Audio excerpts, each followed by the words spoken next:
Tibetan ಆಧ್ಯಾತ್ಮಿಕ ನಾಯಕ Dalai llama ಚೀನಾಗೆ ಸವಾಲಿಸುತ್ತಿದ್ದಾರೆ. ಉತ್ತರಾಧಿಕಾರಿ ವಿಚಾರದಲ್ಲಿ ಚೀನಾ ಮಾತು ಕೇಳಲ್ಲ ಅಂತ ಟಾಂಗ್ ಕೊಟ್ಟಿದ್ದಾರೆ. ಅಷ್ಟಕ್ಕೂ ಚೀನಾಗೆ ಲಾಮಾ ಕೊಟ್ಟಿರೋ ಎಚ್ಚರಿಕೆ ಏನು ನೋಡಿ.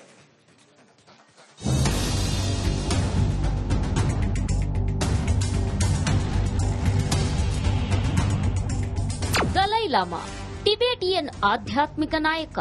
ಇವರ 91ನೇ ಹುಟ್ಟುಹಬ್ಬದ ಆಚರಣೆಗೆ ಹಿಮಾಚಲ ಪ್ರದೇಶದ ಧರ್ಮಶಾಲಾದಲ್ಲಿ ಭರ್ಜರಿ ಸಿದ್ದತೆ ನಡೆಯುತ್ತಿದೆ.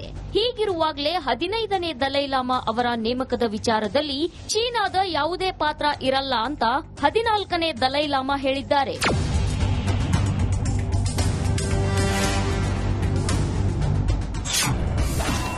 ಉತ್ತರಾಧಿಕಾರಿಯ ಆಯ್ಕೆ ನಮ್ಮ ತೀರ್ಮಾನ. ಚೀನಾಕ್ಕೆ ಸವಾಲೆಸೆದ 14ನೇ ದಲೈ ಲಾಮಾ.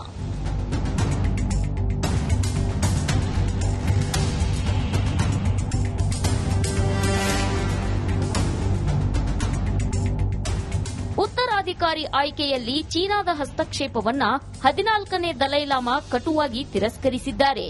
ಈ ಕುರಿತು ಮಾತನಾಡಿದ್ದು ತಾವು ಪುನರ್ಜನ್ಮ ಹೊಂದುವುದಾಗಿ ತಿಳಿಸಿದ್ದಾರೆ. ಅಲ್ಲದೆ ಉತ್ತರಾಧಿಕಾರಿಯ ಆಯ್ಕೆಯು ಟಿಬೆಟಿಯನ್ ಸಂಪ್ರದಾಯದಂತೆ ನಡೆಯಲಿದೆ, ಚೀನಾದ ಪಾತ್ರ ಇರಲ್ಲ ಎಂದಿದ್ದಾರೆ.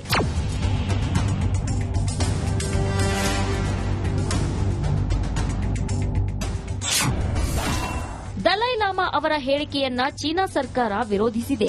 ಉತ್ತರಾಧಿಕಾರಿಯ ಆಯ್ಕೆಯಲ್ಲಿ ನಮಗೆ ಅಂತಿಮ ಅಭಿಪ್ರಾಯವಿದೆ ಅಂತ ಚೀನಾ ವಿದೇಶಾಂಗ ಸಚಿವಾಲಯ ಪುನರುಚ್ಚರಿಸಿದೆ. ಟಿಬೆಟ್ ನನ್ನ ದೇಶದ ಅವಿಭಾಜ್ಯ ಅಂಗವಾಗಿದೆ, ಹೀಗಾಗಿ ಅಲ್ಲಿನ ಧಾರ್ಮಿಕ ವ್ಯವಹಾರಗಳಲ್ಲಿ ತಾನು ಅಂತಿಮ ಅಭಿಪ್ರಾಯವನ್ನ ಹೊಂದಿದೆ ಅಂತ ಚೀನಾ ಹೇಳ್ತಿದೆ.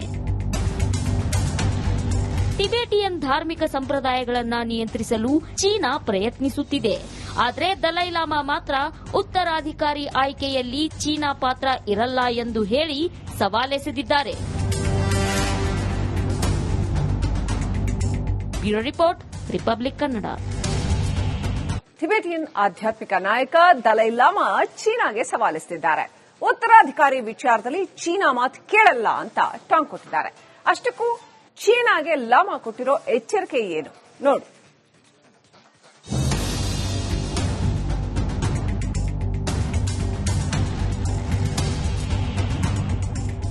ದಲೈ ಲಾಮಾ ಟಿಬೆಟಿಯನ್ ಆಧ್ಯಾತ್ಮಿಕ ನಾಯಕ. ಇವರ 91ನೇ ಹುಟ್ಟುಹಬ್ಬದ ಆಚರಣೆಗೆ ಹಿಮಾಚಲ ಪ್ರದೇಶದ ಧರ್ಮಶಾಲಾದಲ್ಲಿ ಭರ್ಜರಿ ಸಿದ್ದತೆ ನಡೆಯುತ್ತಿದೆ.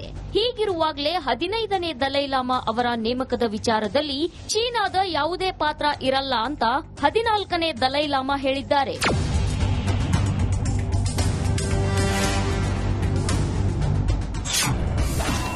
ಉತ್ತರಾಧಿಕಾರಿಯ ಆಯ್ಕೆ ನಮ್ಮ ತೀರ್ಮಾನ.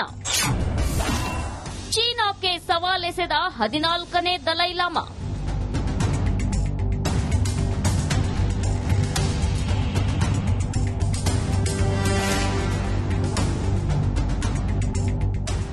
ಉತ್ತರಾಧಿಕಾರಿ ಆಯ್ಕೆಯಲ್ಲಿ ಚೀನಾದ ಹಸ್ತಕ್ಷೇಪವನ್ನ 14ನೇ ದಲೈ ಲಾಮಾ ಕಟುವಾಗಿ ತಿರಸ್ಕರಿಸಿದ್ದಾರೆ.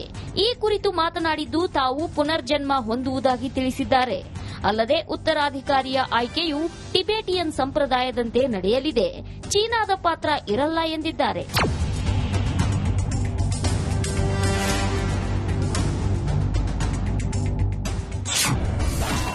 ದಲೈ ಲಾಮಾ ಅವರ ಹೇಳಿಕೆಯನ್ನ ಚೀನಾ ಸರ್ಕಾರ ವಿರೋಧಿಸಿದೆ. ಉತ್ತರಾಧಿಕಾರಿಯ ಆಯ್ಕೆಯಲ್ಲಿ ನಮಗೆ ಅಂತಿಮ ಅಭಿಪ್ರಾಯವಿದೆ ಅಂತ ಚೀನಾ ವಿದೇಶಾಂಗ ಸಚಿವಾಲಯ ಪುನರುಚ್ಚರಿಸಿದೆ. ಟಿಬೆಟ್ ನನ್ನ ದೇಶದ ಅವಿಭಾಜ್ಯ ಅಂಗವಾಗಿದೆ, ಹೀಗಾಗಿ ಅಲ್ಲಿನ ಧಾರ್ಮಿಕ ವ್ಯವಹಾರಗಳಲ್ಲಿ ತಾನು ಅಂತಿಮ ಅಭಿಪ್ರಾಯವನ್ನ ಹೊಂದಿದೆ ಅಂತ ಚೀನಾ ಹೇಳ್ತಿದೆ. ಟಿಬೆಟಿಯನ್ ಧಾರ್ಮಿಕ ಸಂಪ್ರದಾಯಗಳನ್ನ ನಿಯಂತ್ರಿಸಲು ಚೀನಾ ಪ್ರಯತ್ನಿಸುತ್ತಿದೆ. ಆದರೆ ದಲೈ ಲಾಮಾ ಮಾತ್ರ ಉತ್ತರಾಧಿಕಾರಿ ಆಯ್ಕೆಯಲ್ಲಿ ಚೀನಾ ಪಾತ್ರ ಇರಲ್ಲ ಎಂದು ಹೇಳಿ ಸವಾಲೆಸೆದಿದ್ದಾರೆ. Bureau report, republic Kannada. Tibetan ಆಧ್ಯಾತ್ಮಿಕ ನಾಯಕ ದಲೈ ಲಾಮಾ ಚೀನಾಗೆ ಸವಾಲಿಸುತ್ತಿದ್ದಾರೆ. ಉತ್ತರಾಧಿಕಾರಿ ವಿಚಾರದಲ್ಲಿ ಚೀನಾ ಮಾತು ಕೇಳಲ್ಲ ಅಂತ ಟಾಂಗ್ ಕೊಟ್ಟಿದ್ದಾರೆ. ಅಷ್ಟಕ್ಕೂ ಚೀನಾಗೆ ಲಾಮಾ ಕೊಟ್ಟಿರೋ ಎಚ್ಚರಿಕೆ ಏನು ನೋಡಿ.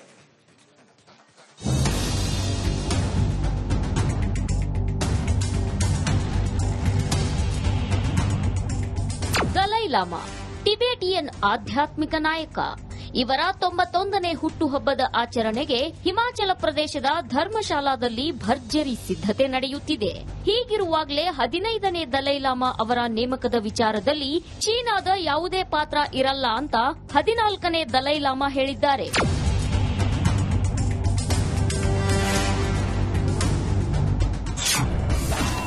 ಉತ್ತರಾಧಿಕಾರಿಯ ಆಯ್ಕೆ ನಮ್ಮ ತೀರ್ಮಾನ. ಚೀನಾಕ್ಕೆ ಸವಾಲೆಸೆದ 14ನೇ ದಲೈಲಾಮಾ.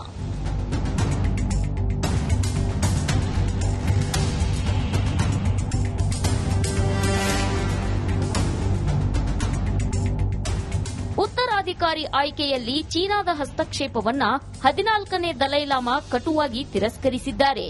ಈ ಕುರಿತು ಮಾತನಾಡಿದ್ದು ತಾವು ಪುನರ್ಜನ್ಮ ಹೊಂದುವುದಾಗಿ ತಿಳಿಸಿದ್ದಾರೆ.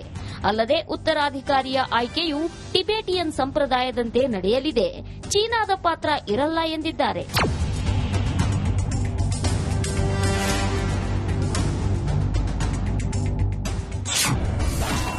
ದಲೈಲಾಮಾ ಅವರ ಹೇಳಿಕೆಯನ್ನ ಚೀನಾ ಸರ್ಕಾರ ವಿರೋಧಿಸಿದೆ. ಉತ್ತರಾಧಿಕಾರಿಯ ಆಯ್ಕೆಯಲ್ಲಿ ನಮಗೆ ಅಂತಿಮ ಅಭಿಪ್ರಾಯವಿದೆ ಅಂತ ಚೀನಾ ವಿದೇಶಾಂಗ ಸಚಿವಾಲಯ ಪುನರುಚ್ಚರಿಸಿದೆ. ಟಿಬೆಟ್ ನನ್ನ ದೇಶದ ಅವಿಭಾಜ್ಯ ಅಂಗವಾಗಿದೆ, ಹೀಗಾಗಿ ಅಲ್ಲಿನ ಧಾರ್ಮಿಕ ವ್ಯವಹಾರಗಳಲ್ಲಿ ತಾನು ಅಂತಿಮ ಅಭಿಪ್ರಾಯವನ್ನ ಹೊಂದಿದೆ ಅಂತ ಚೀನಾ ಹೇಳ್ತಿದೆ. ಟಿಬೆಟಿಯನ್ ಧಾರ್ಮಿಕ ಸಂಪ್ರದಾಯಗಳನ್ನು ನಿಯಂತ್ರಿಸಲು ಚೀನಾ ಪ್ರಯತ್ನಿಸುತ್ತಿದೆ. ಆದರೆ ದಲೈಲಾಮಾ ಮಾತ್ರ ಉತ್ತರಾಧಿಕಾರಿ ಆಯ್ಕೆಯಲ್ಲಿ ಚೀನಾ ಪಾತ್ರ ಇರಲ್ಲ ಎಂದು ಹೇಳಿ ಸವಾಲೆಸೆದಿದ್ದಾರೆ. Bureau report, republic Kannada. Tibetan ಆಧ್ಯಾತ್ಮಿಕ ನಾಯಕ ದಲೈಲಾಮಾ ಚೀನಾಗೆ ಸವಾಲೆಸೆದಿದ್ದಾರೆ. ಉತ್ತರಾಧಿಕಾರಿ ವಿಚಾರದಲ್ಲಿ ಚೀನಾ ಮಾತು ಕೇಳಲ್ಲ ಅಂತ ಟಾಂಗ್ ಕೊಟ್ಟಿದ್ದಾರೆ.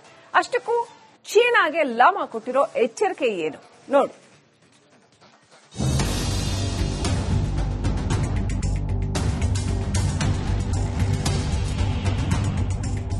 ದಲೈಲಾಮಾ ಟಿಬೆಟಿಯನ್ ಆಧ್ಯಾತ್ಮಿಕ ನಾಯಕ.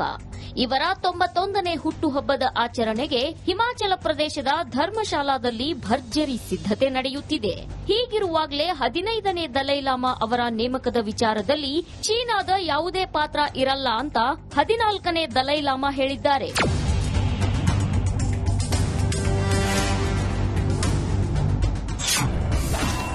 ಉತ್ತರಾಧಿಕಾರಿಯ ಆಯ್ಕೆ ನಮ್ಮ ತೀರ್ಮಾನ. ಚೀನಾಕ್ಕೆ ಸವಾಲೆಸೆದ 14ನೇ ದಲೈಲಾಮಾ.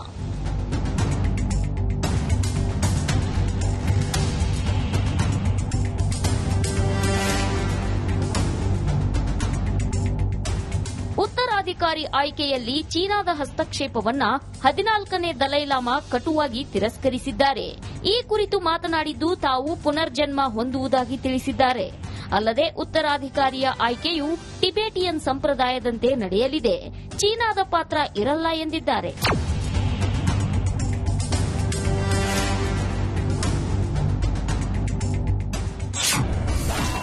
ದಲೈಲಾಮಾ ಅವರ ಹೇಳಿಕೆಯನ್ನ ಚೀನಾ ಸರ್ಕಾರ ವಿರೋಧಿಸಿದೆ. ಉತ್ತರಾಧಿಕಾರಿಯ ಆಯ್ಕೆಯಲ್ಲಿ ನಮಗೆ ಅಂತಿಮ ಅಭಿಪ್ರಾಯವಿದೆ ಅಂತ ಚೀನಾ ವಿದೇಶಾಂಗ ಸಚಿವಾಲಯ ಪುನರುಚ್ಚರಿಸಿದೆ. ಟಿಬೆಟ್ ನನ್ನ ದೇಶದ ಅವಿಭಾಜ್ಯ ಅಂಗವಾಗಿದೆ, ಹೀಗಾಗಿ ಅಲ್ಲಿನ ಧಾರ್ಮಿಕ ವ್ಯವಹಾರಗಳಲ್ಲಿ ತಾನು ಅಂತಿಮ ಅಭಿಪ್ರಾಯ